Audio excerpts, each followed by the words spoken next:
주시는 우리 하나님 말씀 잠언서 18장입니다. 잠언서 18장 1절에서 24절까지 말씀입니다.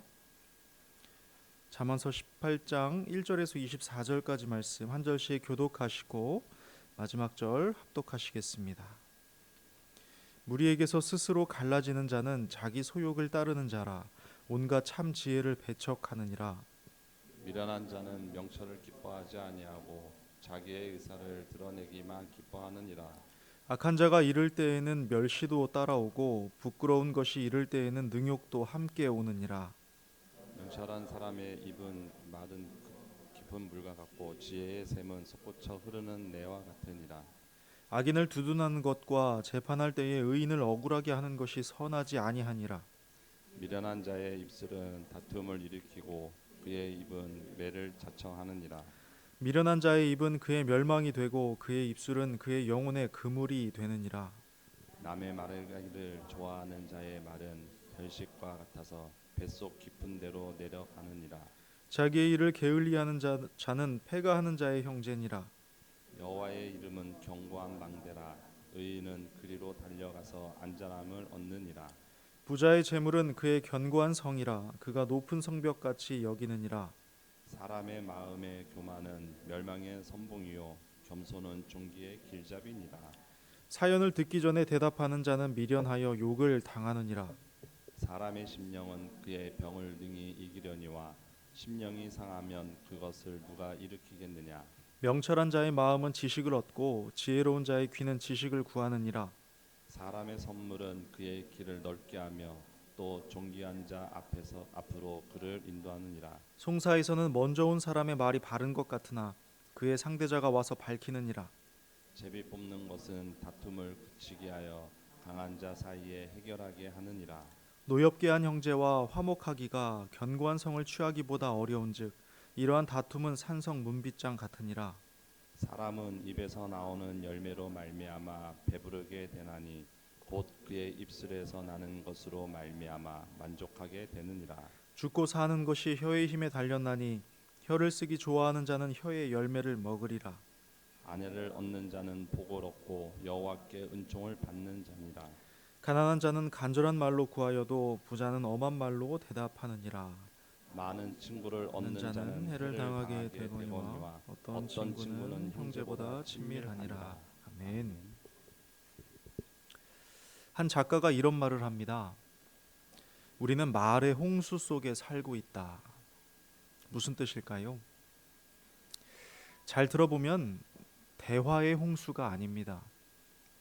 소통의 홍수도 아니에요. 말의 홍수랍니다. 비슷한 것 같지만 담고 있는 의미는 전혀 다른 것이죠. 대화란 건 일방적이지 않습니다. 대화는 서로의 말이 오고 가는 상호적인 의미를 가지고 있죠. 또한 소통이란 건 이 상호적인 의미 플러스 상대에 대한 배려와 이해가 담겨 있습니다. 소통하다, 어떤 느낌을 줍니까? 서로에게 연결고리가 형성되고 나아가 친밀함까지 이어지는 생명력을 가지고 있습니다. 반면에 말이라고 했을 때는 일방적입니다. 내 생각을 말하고 내 기분을 말하고 내 경험을 말해요. 내가 말하고 싶은 대로 말해요. 다분히 개인적이고 주장적입니다. 혹시 소셜 네트워크 서비스를 하고 계시나요? SNS. 요즘 SNS 안 하는 사람 찾아보기가 어렵습니다. 실제로 1분에 약 300만 건의 게시물이 쏟아지는 시대니까요. 그런데 SNS는 글이 아니라는 것 아시나요? SNS는 실시간으로 정보나 의견을 교환할 수 있는 말의 온라인 플랫폼이거든요. 쉽게 생각해 보자면 우리가 카톡을 할 때 말을 한다고 하지 글을 쓴다고 하지 않는 것처럼 말이죠. 그렇다면 우리는 말의 홍수 속에 살고 있다는 표현에 고개를 끄덕일 수 있을 겁니다. 하지만 여기서 문제가 발생합니다. 말이 쏟아지고 있기 때문이죠. 대화가 풍성해진다거나 소통이 원활해지는 것이 아니라 말이 쏟아지고 있다고요. 일방적이고 개인주의적이고 논쟁적인 것들이 쏟아져 나오고 있다는 겁니다. 실제로 우리는 SNS의 폐해에 대해 익히 들어왔습니다. 악성 댓글이나 허위 정보, 가짜 뉴스, 언어 폭력과 인신 공격 등 이것들은 전부 말입니다. 대화나 소통이 아니에요. 여러분, 익명성이 보장되는 곳에서 쏟아지는 말들이 얼마나 잔인하고 이기적이며 비윤리적인지 모릅니다. 아시다시피 요즘 학폭이나 따돌림의 80%는 SNS에서 이루어지고 있죠. 많은 사람들이 말을 많이 하면 영향력 있는 사람 혹은 아는 것이 많은 사람으로 비춰질 거라 생각하지만 실은 그렇지가 않습니다. 지혜자는 오히려 그 반대를 이야기하거든요. 잠언 10장에 기록되기는 말이 많으면 실수가 따르기 마련이나 자기의 입술을 제어하는 자는 지혜가 있다 합니다. 또한 장자는 말을 적게 하는 사람이 후회도 적게 한다 했고요. 영국 속담에는 침묵은 금이요 말은 은이다라고 합니다.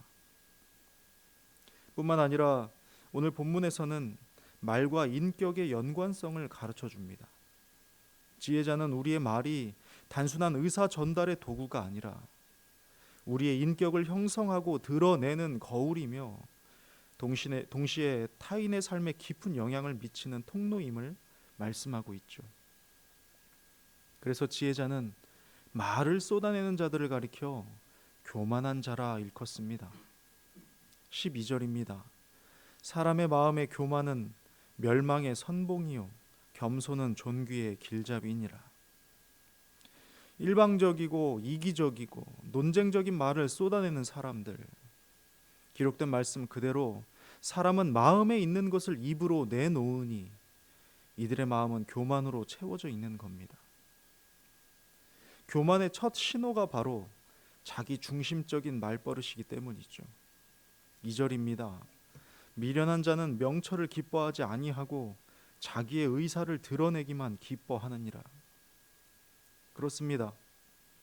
앞서 살핀 대로 자기의 의사를 드러내기만 좋아하는 건 대화도 아니고 소통도 아닙니다.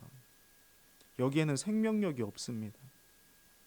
이러한 태도는 자신이 옳다고 믿는 교만에서 기인한 것이 분명하고요. 때로는 이걸 넘어서서 이들은 자신이 옳아야만 합니다. 그렇지 않으면 견디지를 못해요.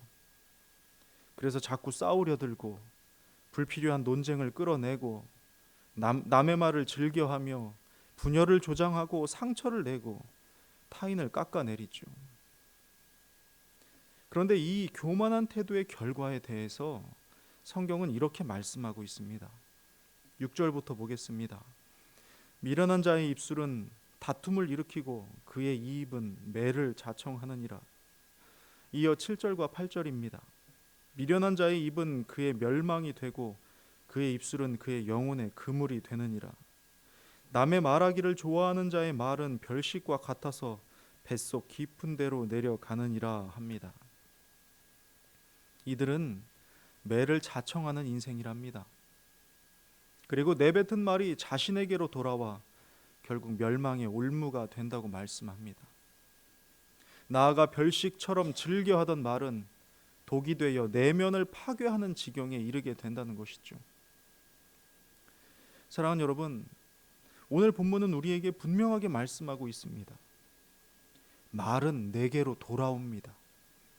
누굴 향해 했던 것이든 상관없이 반드시 내게로 돌아옵니다. 그러니 부정적인 말을 하면 부정적인 삶이 되고요. 불평을 늘어놓으면 더 많은 불평거리가 생기게 되고요. 죽이는 말을 자꾸 하면 내가 시들어갑니다. 말하는 대로 된다. 혹은 말에 권세가 있다라는 이야기 들어보셨을 겁니다. 이건 단순히 자기 최면이 아니에요. 이것은 성경적인 것이고요. 성경이 말씀하는 내용이고요. 그렇게 반드시 성취되는 진리입니다. 본문 20절에 기록되기는 사람은 입에서 나오는 열매로 말미암아 배부르게 되나니 곧 그의 입술에서 나는 것으로 말미암아 만족하게 되느니라 합니다. 또 21절에서는 죽고 사는 것이 혀의 힘에 달렸나니 혀를 쓰기 좋아하는 자는 혀의 열매를 먹으리라 말씀합니다. 그렇습니다. 심은 대로 거두는 것이 성경의 법칙이라면 말한 대로 맺힌 그 열매를 먹게 되는 것 또한 성경의 법칙임을 잊지 말아야 합니다. 그러니 이를 악물고 혀의 재갈을 물리십시오. 오늘 이후로 모든 부정적인 언어와 불평과 한숨을 멈추십시오. 힘들어 죽겠다 하지 말고 괜찮다 선포하세요. 할 수 없다 하지 말고 주님과 함께 해낼 수 있다 말하세요. 이러이러해서 안 된다 하지 말고 지혜를 주시니 방법이 있을 거야 선포하세요. 대체 우리의 믿음은 어디에 있습니까? 말의 열매는 반드시 거두게 됩니다. 이것은 하나님이 정하신 영적 법칙입니다. 우리가 뿌린 말의 씨앗이 10년 뒤, 20년 뒤에 어떤 열매로 맺히게 될지 생각하며 살아가는 지혜가 필요합니다. 내 말로 맺힌 열매는 나뿐만 아니라 내 자녀 또한 먹게 된다는 사실을 잊지 마시기 바랍니다. 바울 사도는 말합니다. 누추함과 어리석은 말이나 희롱의 말이 마땅치 아니하니 오히려 감사하는 말을 하라. 사랑하는 여러분, 하나님께서는 우리의 입술을 통해 영광 받기를 원하십니다. 믿는 자들을 통해서 살리는 말, 향기 나는 말, 감사의 말이 선포되기를 원하십니다. 그러므로 오늘 내 입술에 파수꾼을 세워달라 간구하십시오. 아름다운 말로 하루를 채워가며 복되고 빛난 삶 되시길 주님의 이름으로 축복합니다. 기도하겠습니다. 하나님 아버지, 우리가 간구한 그대로 우리의 입술에 파수꾼을 세워 주십시오. 주께서 우리의 입술을 통해 영광 받기 원하신다는 것을 깨닫게 되었으니 내 입에 재갈을 물려 늘 감사와 복되고 아름다운 말로, 살리는 말로, 그리스도의 향내를 이루는 말로 살아가게 하옵소서. 또한 그 말이 내 삶으로 돌아옴을 믿습니다.